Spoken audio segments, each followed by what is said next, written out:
Il Sole 24 Ore ha analizzato quanto vale per una città vincere il titolo di capitale della cultura. Ad esempio, Bergamo e Brescia, capitali in corso, nel primo semestre hanno incrementato la richiesta di pernottamenti del 50%. Procida, capitale nel 2022, il 45%, passando da 277.000 a 386.000 euro. E così Parma ha avuto una crescita del 58,2%.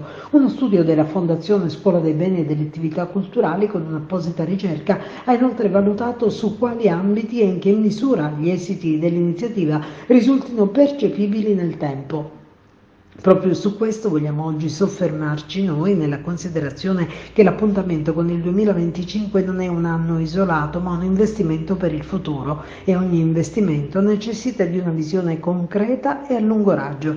Ciò significa intanto un coinvolgimento strutturato delle attività produttive locali, delle associazioni, dell'intero tessuto sociale che al momento sembra non essere partecipe, che in misura e tema diversificato afferiscono ai consumi. Ciò significa cercare una previsione di numeri in termini di spese medie pro capite che ciascun visitatore potrà effettuare, dunque di organizzazione in termini di risposta delle strutture che dovranno procedere all'accoglienza, e accoglienza significa tanto altro che abbiamo più volte sottolineato, che riguarda il funzionamento di servizi basilari, la pulizia, la viabilità, il traffico, i parcheggi, la riqualificazione urbana. Siamo pronti per questo?